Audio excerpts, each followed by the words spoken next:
Hi guys, Reform UK don't understand that public services are there to serve the public. So as society has changed over the last 50 years and the requirements of the public are not as they were in the past, you need services like the NHS and the DWP to understand the different needs of citizens. In order to provide the best possible service to the public, civil servants need training, be it in how to deal with citizens or how to hire the best staff for the job. Now, Reform UK is about achieving two goals: using a culture war to convince the public to vote for it, but also about reducing the size of government so that the private sector can step in and maximise profit. Let's back small businesses.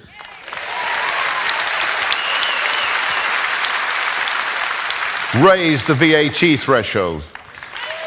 Scrap IR35.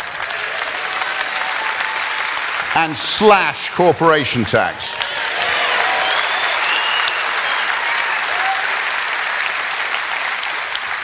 We must reward risk-taking entrepreneurs who build businesses, employ people, create wealth, and above all, pay taxes.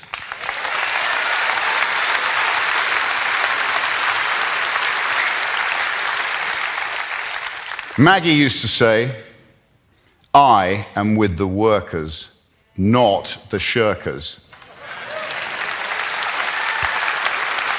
Well, let me tell you, I am with the workers too.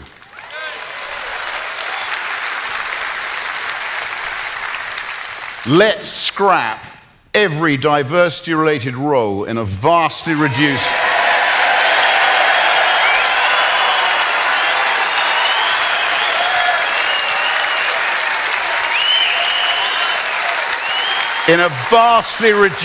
public sector and judge people on merit.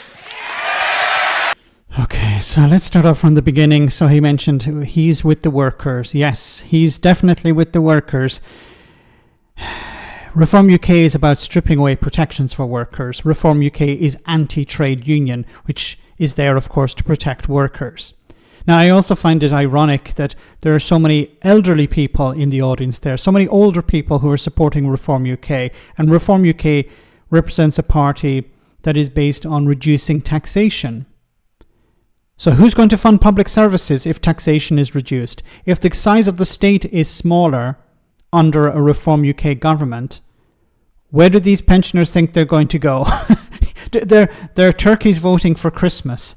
You know, a lot of them, maybe they have their private pensions, they're okay. But if they have to rely on the NHS, which most people do, and elderly people more than younger people, do they understand that they're voting for someone who's going to take that away from them? And finally, when it comes to diversity roles, these are there to provide a better service to the public. Because the public has changed over the last 50 years. Britain is not like as it was in the 1950s and 1960s. It has evolved. It has changed. And I'm not just talking about it from an ethnic makeup. The role of the family has changed. The role of adults have changed. The psychology of the public has changed. All of these changes require staff that are trained to deal with these changes, to provide a better service, be it in the DWP or in the NHS. So when you talk about diversity roles as a negative, in a very negative way, what you're doing is you're saying that we don't want to provide a service that's fit for purpose to the public. We're only interested in reducing the size of government, and to hell with the consequences. Let me know in the comment section, guys, what you think. As always, your comments are greatly appreciated. Thanks a lot.